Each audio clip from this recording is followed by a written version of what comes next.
warning. Now, what does this mean for Project B?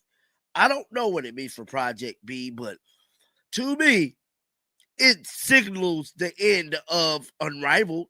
This might be Unrivaled last year, bro. With Project B and now this new WNBA proposal that I believe is about to get signed before the week is out. Yeah, it might be the end of the road for Unrivaled. Now, Caitlin Clark had catapulted this whole thing all the way up to here, man. They owe Caitlin Clark in a major way. Caitlin Clark continues to generate significant attention online, and major developments are emerging that could secure the WNBA's 2026 season in a substantial way. Recent contract proposals represent a turning point for the league and its players. Despite earlier speculation about a potential work stoppage, the league appears unlikely to allow its recent growth to stall. The momentum gained simply won't be squandered. The proposed agreement currently being considered by WNBA athletes is remarkably favorable, and expectations are that players will accept the terms. This development could signal challenges for alternative leagues like Unrivaled. Caitlin Clark in a major way. Caitlin Clark need to get her rookie contract altered, if that's even a thing. If they could alter anybody contract right now and make immediately changes. Like, they got to put this in the CBA. Y'all have to put this in the CBA for Caitlin. Y'all must alter her contract, bro. Because without her coming into this league, giving y'all notoriety that y'all got now, I know the notoriety has dimmer down, but I'm telling you right now, when the 2026 season kickoff, Caitlin Clark is going to be the hottest thing. With both Project B potentially launching and this new WNBA proposal likely to be approved soon, competing basketball ventures may struggle to maintain relevance. Clark's impact has elevated the entire situation to unprecedented levels, and the league owes much of its current position to her influence. Questions arise about whether Clark's rookie deal could be restructured given the circumstances. Any new collective bargaining agreement should include provisions for contract modifications, particularly for someone who has brought such visibility to the league. Though public attention on her has somewhat decreased recently, the 2026 season launch will almost certainly bring renewed intensity around Clark's return. Her comeback will generate enormous interest after playing just 13 games before injury, enduring physical play throughout, and now preparing for her second season. I'm telling you right now, when the 2026 season kickoff, Caitlin Clark is going to be the hottest thing smoking. I can almost guarantee you. I mean, Caitlin Clark hype is going to come back so profound when this season starts. It's going to be bigger than ever. Because not only did she just play 13 games, she got injured. She was still getting assaulted, and the interest for her to be coming back like, everybody just want to see how she's going to look in her return for the 2026 season. Now, I know some of y'all are saying, John, where's all this? Fans are eager to see how she performs following recovery and preparation time. The proposed contract details, initially reported by ESPN and shared by Underdog, include maximum salaries exceeding $1.1 million PSP, a figure that aligns with previous predictions of $1 to $2 million contracts. Players deserve to earn at the millionaire level. Minimum salaries would surpass $200,000, with average compensation reaching over $460,000. These terms appear to represent everything players sought during negotiations. The proposal is extremely reasonable and provides adequate compensation for athletes to maintain quality lifestyles while delivering competitive basketball. Saying, John, where's all this coming from? Now, ESPN was the one who really broke the story, which we're going to talk about that too. This is coming from Underdog, right? Which I heard about this yesterday, y'all. I ain't gonna lie to you. I've been so busy on my other channel. Shout out to Jules, man. Jules actually sent me this story yesterday, and I could not do it because I've just been so busy with my football content.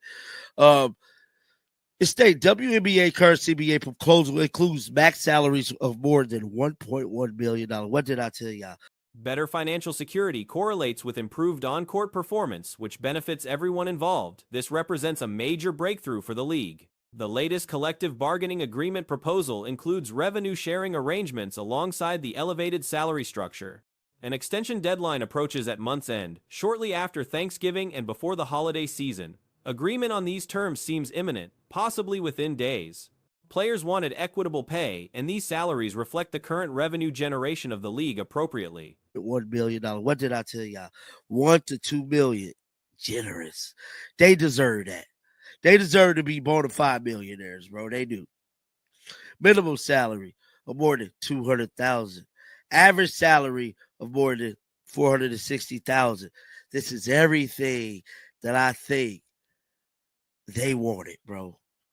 This is more than generous. This is more than enough for these women to go out here, make a good living, bring us good product. Rejecting this Living, bring us good product.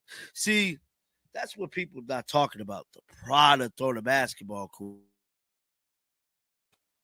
Because with the product, well, with getting a raise, that makes you know what I'm saying? We have good product. And I'm telling you right now, this whole thing is awesome, man. So this was the article right here that was released. If I can get it pulled up here. I don't know where it just went. It just went away. But guys, this is amazing. The possibility of Lieberman training Clark carries significant implications. Various approaches were tried during Clark's 2024-25 preparation, including substantial muscle gain, which may have negatively affected her performance. If Lieberman dedicates time to travel to Indianapolis for training sessions, this represents meaningful support. Lieberman has consistently championed Clark since her Iowa days, publicly defending her against media critics on multiple occasions, including several disputes with Sheryl Swoops. Having an experienced veteran providing guidance benefits Clark tremendously. Hopefully she's receiving comprehensive training and practice necessary for strong 2026 preparation. It just went away. But guys, this is a major, major story. It says WNBA latest CBA proposal would not put max salary over 1.1 million share, AP sources says. Hold on. The WNBA last bargaining agreement would include revenue sharing with maximum salary of more than, okay, there we go, available. Now, guys, this is it right here. Now, they got this extension coming up at the end of the month, man, after Thanksgiving, right before we go into the holiday. The upcoming season promises to be exceptional as collective bargaining negotiations continue progressing in the right direction. These developments represent significant positive movement for the league, though juggling multiple storylines presents challenges.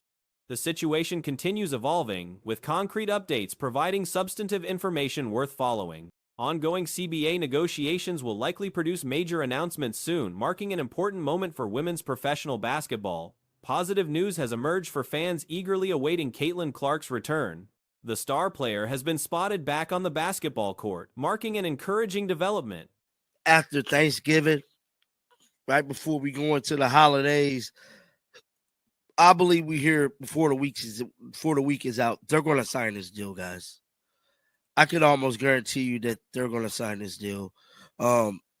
This is what they wanted, man. They wanted fair salaries.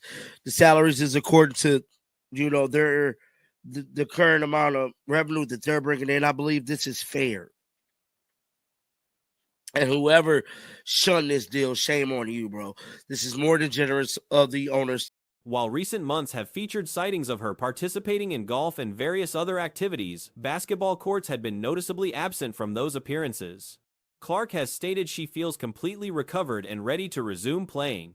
The athlete has demonstrated herself to be genuinely passionate about the sport, someone who naturally gravitates toward constant basketball activity. This enthusiasm might have actually created challenges during the previous summer.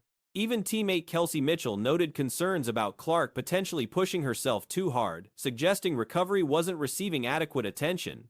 This approach may have contributed to injury complications, and hopefully lessons have been learned moving forward. Doing it in terms of basketball, not caring enough about recovery, which honestly could be one of those things where, yeah, it's it affected it, and hopefully she doesn't do that again. And you just never know what the injury came from. Hopefully they have a new medical team, which they do have. But here is her with Nancy Lieberman. Life's about showing up for your friends, people you admire, and building greatness for the future. Tagging Caitlin Clark, the Indiana Fever, and the WNBA. Obviously, look, Nancy Lieberman is one of the greatest ever. The greatest. The exact origin of the injury remains unclear. Nancy Lieberman is one of the greatest ever. The greatest female basketball players ever. I think she played in the WNBA. Was she in her 50s when she played? But, she's somebody that's involved heavily in the Big Three. She's still heavily involved in basketball. And more importantly, she was heavily involved in that weird Cheryl Swoops beef that, paid my mortgage for a couple of months. That weird Cheryl Swoops, Stephen A. Smith beef. It was between the three of them.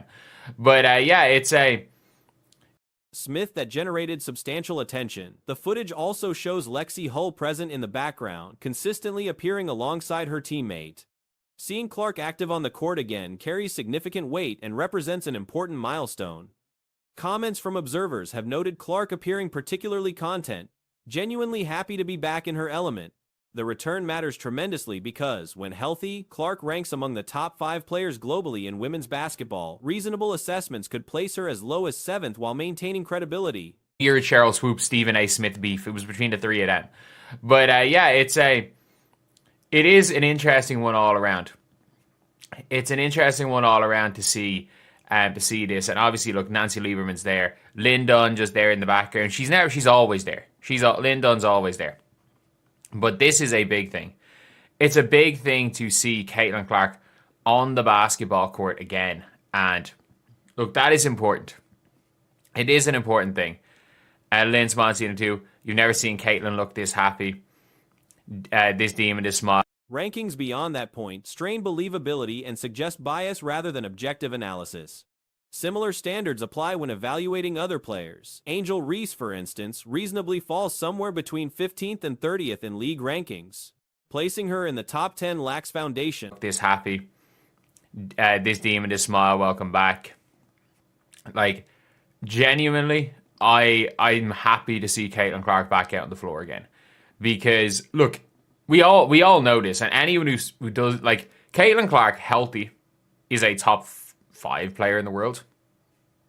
And if you want to go, if you go, I can take as low as 7 and believe you're arguing in good faith. If you go lower than 7, I'm just gonna take away your Before sustaining her second injury during that campaign, which saw her deal with 3 separate injuries total, she maintained favorite status for the award. Even after the initial groin injury that sidelined her for 4 games, bookmakers still listed her as the frontrunner for MVP honors. This demonstrates her exceptional performance level. The second injury proved more problematic. Against certain opponents, she appeared compromised, seemingly competing through sheer determination rather than full health. Observers noted visible evidence of her condition, with strapping visible on her leg. Your argument, because I just know it's not in good faith. It's the same with, because I know anyone that's going to argue that, you're going to call me a fucking racist. It's the same with if you're arguing that Angel Reese is any lower than the 25th or the 30th best player in the W. If you have her higher than 15, I'm like, oh, I don't think so. If you have her top 10, I'm like, not a fucking hope. If you have her higher than 15, I'm like, If you have her between 20 and 15, I'm like, yeah, that's probably right, have her between 20 and 15. If you have her low. The injury may have occurred during a matchup against Seattle when she appeared to stumble awkwardly, though footage from several games prior showed similar strapping. It wasn't merely a shooting slump, her mobility became clearly restricted. Beginning with games against the Dallas Wings, Las Vegas Aces, and Seattle Storm, something appeared visibly wrong. Despite these limitations, she remained the betting favorite for MVP recognition, competing alongside standout performances from Napheesa Collier.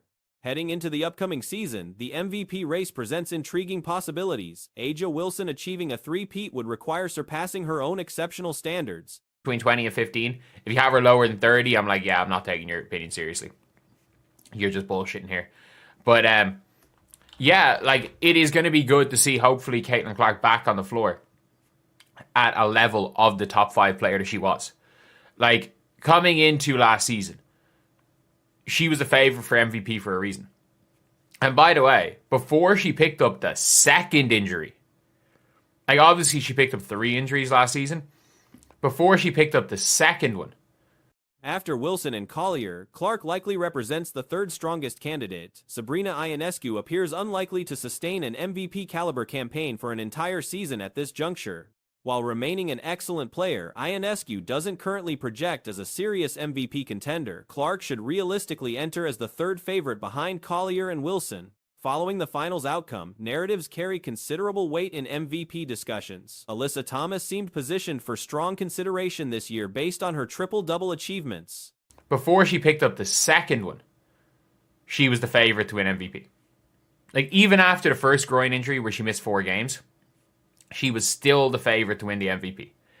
That is how good, that is how good Caitlin Clark was. But it was the second injury she picked up against. It looked like she wasn't healthy at all. It looked like she was just playing through adrenaline, if we're being honest. It looked like she was just playing on adrenaline.